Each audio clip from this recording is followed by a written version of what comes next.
मुंबई के मेयर पद पर मचा घमासान अब दिल्ली तक पहुंच गया है। शिवसेना और बीजेपी के नेता दिल्ली पहुंचे थे। बीजेपी हाईकमान के साथ बैठक की। मेयर पद को लेकर शिंदे सेना की तरफ से पहले 2.5 साल का फॉर्मूला रखा गया, जिसे बीजेपी ने सीधे सीधे ठुकरा दिया। तो वहीं शिंदे ने अपना रुख नरम किया। 2.5 साल की जगह 1 साल के लिए मुंबई का मेयर पद मांगा। कहा ये साल 2026 चल रहा है, बाबा साहब ठाकरे का जन्मशती साल है। इस साल मुंबई का मेयर शिवसेना का होना चाहिए। बचे 4 साल बीजेपी अपना मेयर बना ले, हम तैयार हैं। लेकिन बीजेपी ने उसे भी खारिज कर दिया है। मेयर पद को लेकर दिल्ली में बात नहीं बन पाई है। अब एक बार फिर मुंबई में बैठक होगी। देवेंद्र फडणवीस 24 जनवरी को विदेश से लौटेंगे, शिंदे से मिलेंगे। उसके बाद तय होगा कि मुंबई का मेयर कौन होगा। लेकिन पेच फंसा हुआ है। शिंदे मेयर पद छोड़ने को तैयार नहीं है तो बीजेपी भी अड़ी हुई है। इस बीच शिवसेना यूबीटी की तरफ से भी मेयर पद को लेकर कोशिशें तेज हो गई हैं। मेयर पद को लेकर 22 जनवरी को लॉटरी निकाली जाएगी। अगर उद्धव को भगवान का साथ मिला तो मुंबई में मेयर पद एसटी वर्ग के हिस्से में आ सकता है। ऐसा हुआ तो मेयर शिवसेना यूबीटी का ही बनेगा, क्योंकि इस श्रेणी के सिर्फ 2 पार्षद चुने गए हैं और दोनों ही शिवसेना यूबीटी के हैं। वैसे उद्धव गुट की कोशिश वोटिंग के जरिए अपना मेयर बनवाने की है। इसके लिए शिंदे और बीजेपी कैंप में सेंधमारी की कोशिश भी चल रही है, जिसके चलते बीजेपी और शिंदे की नींद उड़ी हुई है। वो अपने ही पार्षदों की जासूसी करा रहे हैं। उद्धव गुट के सांसद संजय राउत ने इसे लेकर शिंदे और बीजेपी पर बड़े आरोप लगा दिए हैं। उन्होंने कहा है कि बीजेपी और शिंदे को अपने ही पार्षदों पर भरोसा नहीं है, उनकी जासूसी कराई जा रही है। राउत ने कहा, बीजेपी अपने और शिवसेना के नए चुने गए सदस्यों के फोन टैप करवा रही है। बीजेपी के सदस्यों को एक महंगे होटल में रखा गया। भाजपा के पार्षदों पर उसी पार्टी के कार्यकर्ता नजर रख रहे हैं। होटल में बंद शिवसेना पार्षदों की भी जासूसी हो रही थी। शिवसेना पार्षदों के फोन भी टैप किए जा रहे हैं। बीजेपी और शिंदे ने अपने पार्षदों के साथ जासूस भी तैनात किए हैं, जिससे पार्षद किसी और से संपर्क नहीं कर सके। शिंदे ने तो पार्षदों के जीत के सर्टिफिकेट और आधार कार्ड तक छीन लिए थे। तो साफ है कि राज्य की सत्ता में रहते हुए भी बीजेपी और शिंदे की शिवसेना को डर लग रहा है। डर शिंदे को बीजेपी से तो बीजेपी को शिंदे से भी लग रहा है। एक दूसरे के कैंप में सेंधमारी की कोशिश हो रही है, एक दूसरे को पीछे छोड़ने की कोशिश हो रही है। इसके लिए शिंदे बीजेपी विरोधियों से हाथ मिलाने को तैयार हैं। कल्याण डोंबिवली महानगर पालिका यानी केडीएमसी पर कब्जे के लिए शिंदे ने उद्धव और राज ठाकरे से हाथ मिला लिया है। केडीएमसी चुनाव में बीजेपी को 50 और शिंदे गुट को 53 सीटें मिली हैं। शिवसेना यूबीटी को 11 और मनसे को 5 सीटों पर जीत मिली है। 2 पर कांग्रेस और 1 पर शरद पवार की एनसीपी जीती है। अब खबर आ रही है कि बीजेपी के खिलाफ मनसे और उद्धव सेना के पार्षद शिंदे की शिवसेना का समर्थन करने को तैयार हो गए हैं। खबर आ रही है कि मनसे और शिवसेना यूबीटी के 11 पार्षदों का समर्थन शिंदे की शिवसेना को मिल चुका है, यानी शिंदे की शिवसेना ने बहुमत हासिल कर लिया है। अगर यही स्थिति मुंबई में भी बनी तो मुंबई में भी पासा पलट जाएगा और मेयर पद बीजेपी के हाथ से फिसलकर शिवसेना के पास पहुंच। पश्चिम बंगाल में विधानसभा चुनावों से पहले वोटर लिस्ट के प्रकाशन को लेकर बड़ी खबर सामने आई है। सुप्रीम कोर्ट के कड़े रुख के बाद अब 14 फरवरी को होने वाला फाइनल वोटर लिस्ट का प्रकाशन टलना लगभग तय माना जा रहा है, जिसे लेकर चुनाव आयोग की कार्यशैली पर अब कई सवाल खड़े हो गए हैं। दरअसल सुप्रीम कोर्ट ने चुनाव आयोग को आदेश दिया है कि एसआईआर प्रक्रिया के दौरान मिली सभी तार्किक विसंगतियों की लिस्ट सार्वजनिक की जाए, क्योंकि राज्य में लगभग 5 से 6 लाख मामलों की सुनवाई होनी है। अधिकारियों का मानना है कि इतनी बड़ी संख्या में सुनवाई को 14 फरवरी तक पूरा करना काफी मुश्किल है। इसके साथ ही दूसरी तरफ सुप्रीम कोर्ट में एसआईआर पर सुनवाई जारी रही। सुप्रीम कोर्ट में सुनवाई के दौरान चुनाव आयोग ने साफ किया कि वोटरों की नागरिकता की जांच केवल चुनावी मकसद के लिए है, न कि किसी को डिपोर्ट करने के लिए। कोर्ट ने पूछा कि क्या नागरिकता तय हुए बिना किसी व्यक्ति का वोटिंग अधिकार छीना जा सकता है, जिस पर वकील राकेश द्विवेदी ने कहा कि अनुच्छेद 326 के तहत वोटिंग के लिए भारतीय नागरिक होना, 18 साल की आयु और वैध पंजीकरण अनिवार्य शर्तें हैं। इस पूरे घटनाक्रम के बीच मुख्यमंत्री ममता बनर्जी एक्टिव मोड में आ गई है। सीएम नवन्ना में अचानक जिलाधिकारियों की बैठक में पहुंच गए और वहां उन्होंने कहा कि एसआईआर को लेकर विसंगतियों की जांच के नाम पर आम नागरिकों को परेशान न किया जाए। जो भी नागरिक अपने दस्तावेज जमा करे उसे तुरंत आधिकारिक रसीद दी जाए। सीएम ने अधिकारियों से कहा कि वे किसी भी बाहरी या केंद्रीय दबाव में आए बिना मानवीय दृष्टिकोण को अपनाकर काम करें। राज्य सरकार उनके साथ मजबूती से खड़ी है। वोटर लिस्ट में देरी और कोर्ट की निगरानी ने चुनाव आयोग की कार्यप्रणाली पर गंभीर सवाल खड़े कर दिए हैं। वहीं ममता बनर्जी ने इसे मानवीय और प्रशासनिक मुद्दा बनाकर अपनी सक्रियता भी बढ़ा दी है। अब इस मामले में आगे क्या होता है, ये देखना। उत्तर प्रदेश की सियासत के केंद्र में इस वक्त प्रयागराज का माघ मेला बना हुआ है। शंकराचार्य अभिमुक्तेश्वरानंद और योगी सरकार आमने सामने आ गए हैं।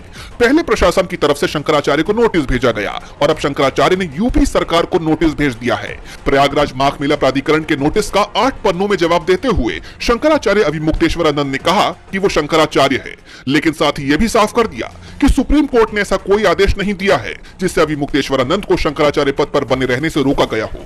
मामला कोर्ट में विचाराधीन है, इसलिए किसी भी तीसरे पक्ष को टिप्पणी करने या रोक लगाने का अधिकार नहीं है। शंकराचार्य ने इस नोटिस को मनमाना, दुर्भावनापूर्ण और असंवैधानिक बताया। उन्होंने प्रशासन को नोटिस वापस लेने की चेतावनी देते हुए अपने वकील के जरिए योगी सरकार को एक कानूनी नोटिस भेज दिया है। इस नोटिस में कहा गया है कि अगर माघ मेला प्रशासन 19 जनवरी को जारी किया गया अपना नोटिस 24 घंटे के अंदर वापस नहीं लेता तो सरकार और तमाम जिम्मेदार अधिकारियों के खिलाफ अवमानना सहित कई अन्य कानूनी कार्रवाइयां भी की जाएंगी। शंकराचार्य सदानंद सरस्वती जी महाराज ने ज्योतिष पीठ के शंकराचार्य अभिमुक्तेश्वरानंद के सपोर्ट में कहा कि गंगा स्नान से रोकने वालों को पाप लगता है।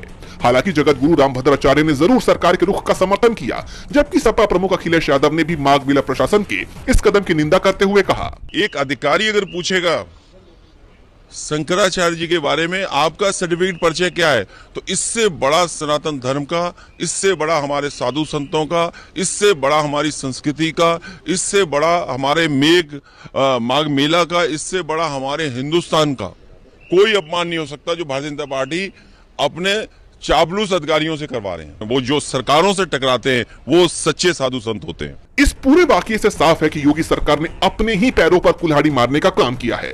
अब देखना होगा कि यह संग्राम कहां जाए। के संभल में सीजीएम विभांशु सुधीर के ट्रांसफर के बाद वकीलों का गुस्सा फूट पड़ा है। दर्जनों वकीलों ने कोर्ट के बाहर जमकर प्रदर्शन किया। इस दौरान सीजीएम साहब को वापस लाओ के नारे लगाए गए, तो वहीं चंदौसी में वकीलों ने प्रदेश सरकार और प्रशासन के खिलाफ जमकर नारेबाजी की। उनका आरोप है कि आलम नामक युवक की जान जाने के मामले में पुलिस पर कार्रवाई का आदेश देने के कारण ही सीजीएम का सुल्तानपुर तबादला किया गया है। वकीलों के साथ साथ अब इस मामले में विपक्ष भी सरकार पर हमलावर नजर आ रहा है। इसी कड़ी में सपा प्रमुख अखिलेश यादव ने बड़ा बयान देते हुए कहा, उम्मीद है उसमें सुप्रीम कोर्ट, हाई कोर्ट अपने आप स्वयं संज्ञान लेगा।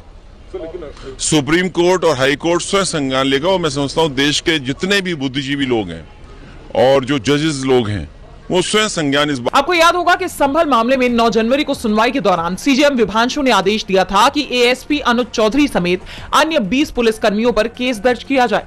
सभी पर आरोप था कि संभल हिंसा के दौरान उन्होंने एक युवक को गोली मार दी थी। इस आदेश के बाद से ही संभल सीजीएम चर्चा में बने हुए थे, लेकिन अब उनके ट्रांसफर के बाद एक बार फिर संभल हिंसा का मामला गर्मा गया है। बता दें कि इससे पहले भी सीजीएम विभांशु ने फर्जी एनकाउंटर मामले में 13 पुलिस कर्मियों पर केस दर्ज करने का कड़ा आदेश दिया था। पुलिस प्रशासन ने इस पर बगावती रुख अपनाते हुए एफआईआर दर्ज करने से मना कर दिया और हाईकोर्ट जाने की बात कही। 22 जनवरी को एफआईआर दर्ज करने की समय सीमा खत्म होने से ठीक पहले 20 जनवरी की रात सीजीएम का अचानक सुल्तानपुर तबादला कर दिया गया। वकीलों ने इस टाइमिंग पर सवाल उठाते हुए इसे पुलिसिया दबाव का परिणाम बताया। केरल विधानसभा में राज्य सरकार और राज्यपाल राजेंद्र विश्वनाथ आर्लेकर के बीच टकराव अब खुलकर सामने आ चुका है, जिसका एक उदाहरण 20 जनवरी को देखने को मिला। दरअसल इस दिन मुख्यमंत्री पिनरई विजयन ने विधानसभा में राज्यपाल आर्लेकर के संबोधन खत्म करने के बाद उन पर बड़ा आरोप लगाया, जिसके बाद बवाल मच गया। सीएम पिनरई विजयन ने कहा, राज्य मंत्रिमंडल द्वारा अनुमोदित नीतिगत भाषण को पूरी तरह नहीं पढ़ा। छोड़े गए अंशों में बीजेपी शासित केंद्र सरकार की राजकोषीय नीति की आलोचना करने वाले हिस्से और राजभवन में लंबित विधेयकों से संबंधित चीजें शामिल थी। इस आरोप के बाद विधानसभा में हलचल तेज हो गई, तो वहीं सीएम विजयन ने खुद राज्यपाल द्वारा छोड़े गए भाषण के अंशों को पढ़कर सदन के पटल पर रख दिया। उन्होंने स्पष्ट किया कि मंत्रिमंडल द्वारा अप्रूव पूरा भाषण ही सरकार की नीति घोषणा है, जिसे बदला नहीं जा सकता। मुख्यमंत्री के विरोध के बाद विधानसभा अध्यक्ष एएन शमसीर ने भी स्थिति पर प्रतिक्रिया देते हुए कहा, नीतिगत भाषण सरकार की घोषणा होता है और उसमें कोई भी कांट छांट या जोड़ संसदीय परंपराओं के खिलाफ है। तो वहीं इस मुद्दे पर विपक्ष के नेता वीडी सतीशन ने भी राज्य सरकार का समर्थन किया। उन्होंने कहा कि संविधान के मुताबिक राज्यपाल को वही भाषण पढ़ना चाहिए जिससे मंत्रिमंडल ने मंजूरी दी हो। अगर राज्यपाल जानबूझकर किसी हिस्से को छोड़ते या उसमें कुछ जोड़ते हैं तो फिर यह गलत है। बता दें कि राज्यपाल आर्लेकर ने भाषण के अनुच्छेद 12, 15 और 16 नहीं पढ़े। इनमें केंद्र सरकार द्वारा केरल पर डाले जा रहे कथित वित्तीय दबाव और संघीय व्यवस्था से जुड़े मुद्दे शामिल थे। छोड़े गए हिस्सों में यह पंक्ति भी थी कि केरल लगातार गंभीर वित्तीय तनाव का सामना कर रहा है, जो केंद्र सरकार की उन कार्रवाइयों के कारण है जो वित्तीय संघवाद के संवैधानिक सिद्धांतों को कमजोर करती है। आपको याद होगा कि बीते दिन तमिलनाडु विधानसभा में भी राज्यपाल और राज्य सरकार के बीच बहस देखने को मिली थी, जिस दौरान राज्यपाल RN रवि भाषण दिए बिना ही बाहर चले। बीजेपी के सीनियर नेता और राष्ट्रीय महासचिव राम माधव की एक टिप्पणी ने सियासी गलियारों में चर्चाएं तेज कर दी है। एक इंटरव्यू लोकतंत्र में असहमति और आलोचना को लेकर उन्होंने जो कहा उसको लेकर अब काफी चर्चा हो रही है। राम माधव का कहना है कि सरकार की आलोचना करने वालों को पाकिस्तानी या एंटी नेशनल कहना बिल्कुल गलत है। आज के दौर में सवाल उठाने वालों को देशद्रोही या पाकिस्तान परस्त करार दिए जाने या सरकार से सवाल पूछने पर एंटी नेशनल कहे जाने के सवाल पर राम माधव ने कहा कि हम इस तरह की शब्दावली का कभी समर्थन नहीं करते हैं। किसी को केवल हमारे विचार के खिलाफ होने पर देशद्रोही कह देना ये सही नहीं है। जैसे आप जानते हैं कि अक्सर सोशल मीडिया या राजनीतिक चर्चाओं में सरकार से सवाल पूछने वालों को देशद्रोही बता दिया जाता है। इसी को लेकर राम माधव ने ये बात कही, जिसको लेकर अब चर्चा तेज हो गई है। इस दौरान राम माधव ने नेहरू की आलोचना को लेकर भी अपनी बात रखी। उन्होंने कहा कि सार्वजनिक जीवन में रहने वाले हर व्यक्ति की स्क्रूटनी जरूरी है, अनिवार्य है। नेहरू देश के पहले प्रधानमंत्री थे, इसलिए उनके फैसलों और मुद्दों पर चर्चा या विरोध होना सामान्य है। लेकिन राम माधव की इस बात पर अब जानकारों का सवाल है कि फिर तो पीएम मोदी भी 3 बार इस पद को संभाल चुके हैं और उनके भी सार्वजनिक जीवन में होने की वजह से जब उनकी आलोचना हो तो फिर देशद्रोह का आरोप नहीं लगना चाहिए। राम माधव का ये बयान जहां एक तरफ राजनीतिक गलियारों में चर्चा का विषय बन गया है, तो वहीं इसने बीजेपी खेमे में हलचल। लोकसभा अध्यक्ष ओम बिरला ने बड़े बदलाव किए हैं। 28 जनवरी से बजट सत्र की शुरुआत हो रही है, लेकिन उससे पहले सांसदों की हाजिरी को लेकर सख्त नियम बनाए गए हैं। अब सदन में न सिर्फ सांसदों की मौजूदगी जरूरी होगी, बल्कि उनको समय से भी पहुंचना होगा और अपनी निर्धारित सीट से हाजिरी भी लगवानी होगी। नए नियमों के मुताबिक अगर सांसद संसद की कार्यवाही में देरी से पहुंचते हैं तो उनकी अटेंडेंस नहीं लगेगी और उन्हें एब्सेंट माना जाएगा। आमतौर पर सांसद सदन की कार्यवाही शुरू होने के बाद कभी भी आकर रजिस्टर पर साइन कर देते थे, लेकिन अब ऐसा नहीं होगा। इस बारे में जानकारी देते हुए लोकसभा स्पीकर ओम बिरला ने बताया कि आगामी बजट सत्र से लोकसभा सांसद केवल अपने निर्धारित सीटों से ही अपनी हाजिरी लगा पाएंगे।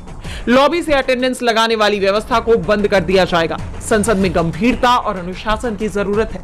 अब सांसद केवल तभी अपनी उपस्थिति दर्ज करा पाएंगे जब सदन चल रहा होगा। अगर सदन स्थगित हो जाता है तो वे हाजिरी नहीं लगा पाएंगे। इसके लिए भले ही स्थगन हंगामे के कारण हुआ हो। यही नहीं, इस बदलाव में सांसदों की सैलरी में कटौती होने की भी बात कही गई है। जैसा कि आप जानते हैं कि अभी सांसदों को हर दिन सदन में उपस्थित होने के लिए दैनिक भत्ता मिलता है, लेकिन अब अगर अटेंडेंस रजिस्टर पर समय से साइन नहीं हुए तो सांसद को उस दिन एब्सेंट माना जाएगा और उस दिन का वेतन और भत्ता भी काट लिया जाएगा।